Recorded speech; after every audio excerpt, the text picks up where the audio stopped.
the first to know. Nsem-Pii TV. The countdown to January 31st, 2026 is on. Na Osha delegates ne kasapa letters so APM. By a bashasi if we Dr. Mahmoud Bawumia camp wako PMU ewo the constituency of Honorable Kennedy Agyapong. And I a former constituency because Honorable Kennedy Agyapong one of the longest serving members of parliament. We a lot of members of parliament throughout on Obieniwa was serve ni constituency saying Honorable Kennedy Agyapong. Yeah, we are talking about Assin North constituency. Now, Dr. Mahmoud Bawumia kwako PMU wo Assin North constituency. Yeah, track her reactions now. Especially coming from the narrative Honorable Kennedy Agyapong experience here in the northern part of Ghana, in the backyard, in hometown, then reception and Dr. Mahmoud Bawumia. And then second one reception more experience here Dr. Mahmoud Bawumia. I'm say ye do my temps now so can or more trains Dr. Mahmoud Bawumia beba na why then wabebo mo yanko share reaction ye ba ni atwaso.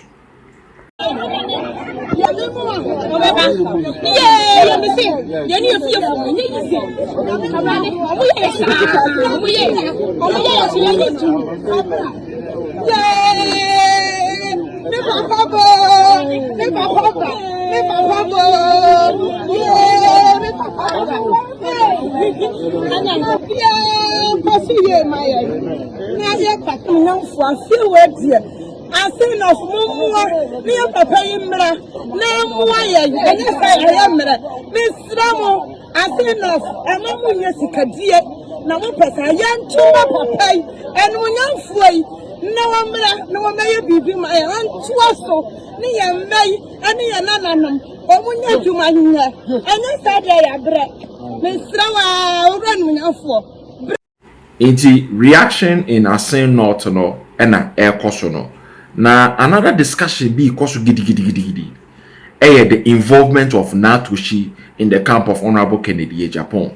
Natoshi be responde say especially MCs need DCs be PM say sika na say de mo no di adwuma na emba otena so sa na two letters apie. One by the Minister of Finance, the former Minister of Finance, Dr. Amin Adam. They will be replacing Honorable Kenofuriata no. Honorable Dambotri. Two letters are complaining about Natoshi Nejumedia no ye as a district assembly common fund administrator because Natoshi abekase Nejuma oye no ye ma Dr. Mahmoud Bawumia. Now so certain ministers of Dr. Mahmoud Bawumia and Nanado Dankwa Kufuor government Lankasa were complaining about the way no oye Nejumedia. Enti letters na APM and delegates for Asha says omoka ho asem. Yenko tie inkomodi ekoso regarding these two crucial letters APA I made a response not to Shidima say Ejumadi oye na only Dr. Mahmoud Bawumia and then yes Ejumadi.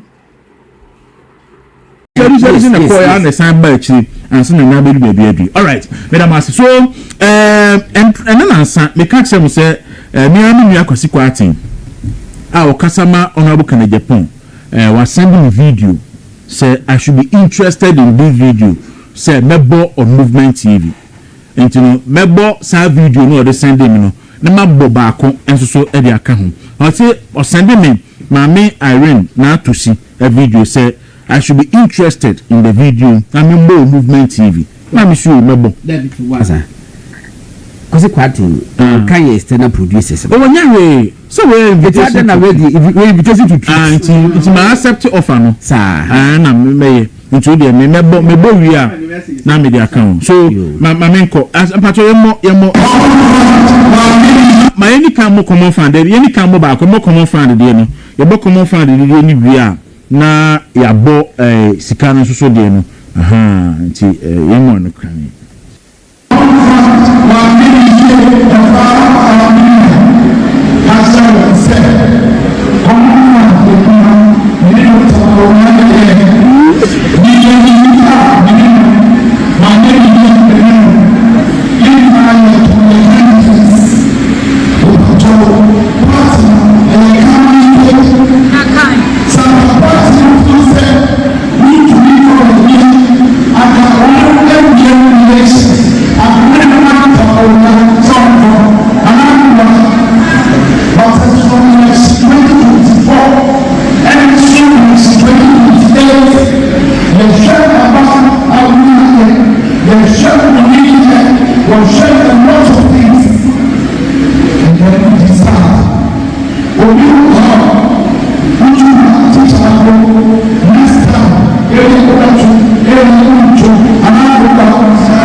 Okay, so we voice cause a video akwasi kwati send man say member on Movement TV. Now the content of the video no and say ya maame na to she say common fund the juma no koye no say oye ni ya on Dr. Bawumia na ye wa anya ni so a on Dr. Bawumia na ye but onye san kan and o see ehwe work so mami ko na mi ko hese am passe on Dr. Bawumia na ye say juma ya na letters are me intercepting bibli doso and one of the letters no letter the finance minister yera Dr. Muhammad Amin Adam extra edikoma maame Irene na to see na mivia letters are intercept nya local government minister then honorable Dambopchi extra edikoma the president of the republic Bawumia Kufuado any approvers are na to see the man a release project edema NBC MPs ema omo edi years our project in C clinic e wo constituency na including Bia East na NBC MP no e win election NBC MPP MP ni 39% no eno na Dr. Bawumia ene massa approvals na patro yeni kan fa ye letter ni di kan na yen kan sa akrata fu nefi Ministry of Finance no we wi na ya kan na ye hwese letter na ye address ye kan letter ni nsem no a common fund no nsem na ma MPP no su we no na send the city akana patro ye fa letter ni di kan no na ye nye ho adwuma na letter no efi Ministry of Finance na edi abai hwe date wo so 27th February 2024 ye address letter ni de ma the administrator District Assembly Common Fund Accra or say District Assembly Common Fund responsiveness factor grant transfer of funds to beneficiary institutions nti anu krata no etia edaso na yenkwe or say reference is made to the implementation of the District Assembly Common Fund responsiveness factor grant in respect of district's performance assessment tool D part 6 2 we are or say or say we are in receipt of a copy of a letter dated 12 December 2023 by which the Ministry of Local Government, Decentralization and Rural Development requested the office of the District Assembly Common Fund to transfer an amount of 181,837,022 Ghana cedis and 170,124,42,722 Ghana cedis to the sub-consolidated account of the Metropolitan, Municipal and District Assemblies and 11,694,300 Ghana cedis to the D-Part Secretariat for the implementation of D-Part 6 activity and a other copy of the letter at the account 3 or say we have noted with concern that these funds have since not been received in the accounts of the beneficiaries to facilitate the implementation of D-Part 6 activities in 2023. This is hindering the progress of work and effective operations of the MMDAs, that's the Municipal, Metropolitan and District Assemblies. 4. Or say, as you are aware, a prerequisite for committing funds by our development partners to the DCAF is for the funds meant for the previous cycle of DPAT, the Asha bracket in both Government of Ghana and Development Fund to be transferred to the MMDAs for their planned activities in accordance with the agreed allocations. 5. The ministry has received concerns from our development partners on the delay of transfer of funds to the MMDAs as planned. This situation is worrying and threatening the current and future development partner support and the Government of Ghana. 6. The Swiss government is reluctant to execute a new grant financing agreement of CHF 22 million, of which 6 million is meant for the D-Part 7 activities in 2024, due to the fact that There's 4 million they disbursed in December 2022, plus corresponding GOG contribution for the implementation of DPAT 6 activities in 2023 have not been transferred to the MMDAs. 7. The continuous delay in transferring funds to the MMDAs bring to question government's commitment to sign bilateral cooperation agreement and poses a serious threat to the ministry's finance mandate of mobilizing more resources to support our decentralization agenda for local economic development.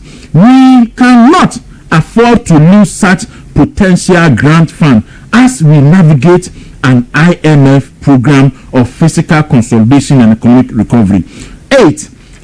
Consequently, we hereby entreat you to immediately transfer the said funds to the beneficiaries of the DCAF and DPAT 6 and inform the Ministry of Finance accordingly. 9. Kindly treat this as urgent. 10. We continue to support your usual, continue to count on your usual cooperation. Thank you. Signed, Dr. Mohammed Amin Adam, MP, Minister of Finance, and a copy to the Chief of Staff and the Chief of Staff opening a Jubilee House, okay, and a Minister. Okay. So when letter, the content of the letter, now that's the end of the cooker. Salary, but I trauma about Bawumia. A train command, Natoshi. Now you're hiding. Say, Sika 363 million. 674,044 Ghana cedis. SSA, or the comma assemblies. But what is coming saying? What can you say? 363 million. 674,044 Ghana cedis. Now, it is kind of command here, man. 2022 December. Since 22, it is kind of bill. 2022 December. Now, Asat date near 27th February 2024. And from you, and Mexican, now to see one first can come assemblies in Van Concoyaguma. And what is kind of so?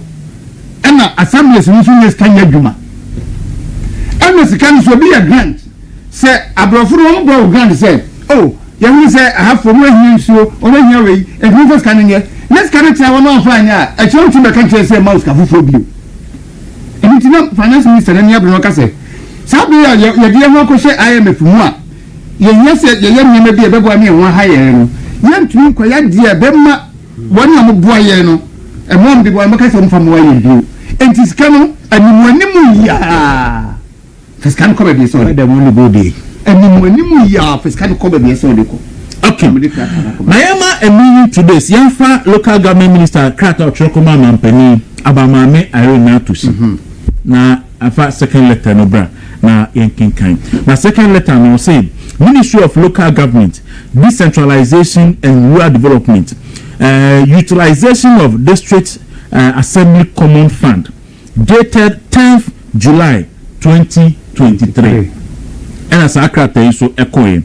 Now say the ministry would like to bring to the attention of His Excellency the President some challenges being faced in the utilization of the District Assembly Common Fund for the development of the District Assembly as a result of lack of cooperation from the Office of the District Assembly Common Fund Administrator. 2.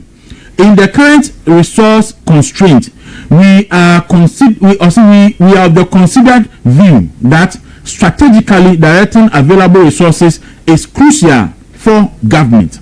3. Section 125 of the Local Governance Act 2016 Act 936 establishes the District Assembly Common Fund. Section 1253 of the Act Supra indicates the money that accrued to the Common Fund shall be disbursed among the district assemblies based on a formula approved by Parliament. 4. The Ministry for Local Government, Decentralization and Rural Development has the mandate to provide coordinating and supervisory role over the activities of the MMDAs and to guide their development activities. 5. Annually, the administrator of the District Assembly Common Fund proposes the formula for the distribution of the District Assembly Common Fund to the Parliament of Ghana.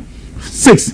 Once the approval is done, the administrator of the District Assembly Common Fund has the function under Section 129 of the Local Governance Act 2016, Act 936, to administer and disburse money paid into the Common Fund among the District Assembly in accordance with the formula approved by Parliament.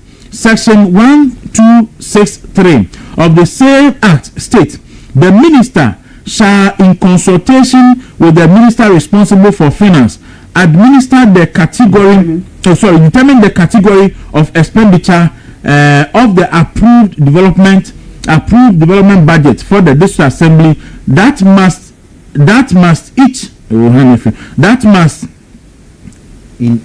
in each year be met out of amount received by the District Assembly from the District Assembly Common Fund. 8. Part of the approved formula or allocation are activities like 1. National project, special project, district support, and reverse funds. Okay. 9. The ministry holds the view that when it comes to the above activities in the approved formula, the administrator of the District Assembly Common Fund does not have the authority to determine the distribution unilaterally, as it must sit within the broad strategic framework of government. 10.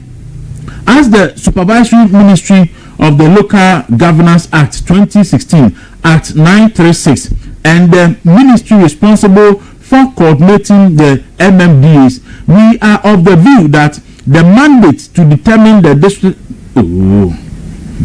We are of the view that the mandate of the we are of the firm believe that the trigger for the distribution should be initiated by the ministry on behalf of government to ensure it sits within the broad government strategy. 11. Even more worrying is the fact that as the ministry responsible for the MMDAs, we are not involved, engaged, or consulted in any form by the administrator of the District Assembly Common Fund in the development of the formula proposed to Parliament. We are of the view that government will be efficient in utilization of such resources if we align the decision-making process with relevant stakeholders. 12. It is instructive for His Excellency to note that the ministry has not had the expected level of cooperation from the office of the administrator of the District Assembly Common Fund in the past 2 years. The past 2 years and 3 months since I have been in this ministry. Effort to get the office of the administrator of the District Assembly Common Fund to align with the ministry in the strategic determination of beneficiary districts such as the allocation has not been successful. 13. In the meantime, the ministry has requested from the office of the District Assembly Common Fund administrator details of disbursements done so far from the above approved allocations to enable the ministry align and strategize to aid equity and strategic development of the MMDAs. However, the office of the District Assembly Common Fund administrator has since refused to respond to my letters. No, a copy at the account. In conclusion, the ministry is of the view that the trigger of the utilization of the activities and allocation and stated above and should only be done by the Minister for Local Government, Decentralization and Rural Development on behalf of government and to ensure consistency with government aspirations for development of the MMDAs. Signed, Daniel Botri, MP and Minister, and also already copy of here. So what it means is that saa common fund ya na wo ho a me fa queen pacho Bawumia chefe omu ye ne wen that will that we the 2018 na say your institution bia ni ministry shase na administrator of the district assembly common fund no oman ya ma ne semu no o she ministry of local government decentralization and rural development ase sabana honorable Dambotwe ene ye minister our local government ministry no and we try character tin e de koma mampani na do dan kokufu ado na je se be se afilia busumi miensa oba ministry ho a oba na adwuma no na me na atoshi a oya administrator common fund no se oba bibia a se oni no atena se dwen ho as the minister no no way on fa no minister no try character koma ma me no se adina ye e wan hihye ya de ye adwuma wo office here administrator of this assembly common fund who is ministry of local government ase because local government MMDCs no MDAs no so obi na she ya ase nti bibi abeko mo bi say ye hu no bi edu ye bibi a ma ye hu because enhye na abaye dia ko parliament no ese ni nyina na tena ase ni say common fund say ni ye no ne dia ko ama parliament so abobo hu ahwe se ni kwan so na ma mi si lalai on truck can command on for blue on government minister and I can pass ayi because say to me ben na wanya office of blue minister so and I say minister no man no truck kata come on panin say wo di nya be say me minister local government this assembly common fund office no semase we bi o mama manye enti mama panin asem no enie kata me twe command na no kata no enie amampini tuwana no etikata no wase na onu kata kwa na ye ye release sika ema assemblies ne ba na administrator no e release sika e the regional coordinating council e the NBC MP for Bia East the final regional champion say conference a clinic about 1 million Ghana cedis na toshi ni wa ni pon ni jina ho so no BC no MPP BC o fa sika nkoma no fa ni adwuma come fund nko e say mo MPP delegates na enipa be je mo ni kan sem bia na mo bo mo nsem no woni mboni na atoshi bia di assemblies na anka bia o kasa da no nka mo nsem ma no mutu wasele mu su se MC ya na DC no e madwuma sika ba na MC ya na DC mfa nko yadwuma bra na atoshi tiska no so onfa nko a wo so onfa nko but what ni iska no bi di ma NDC MP so onfa nyadwuma na onfa nko pre power no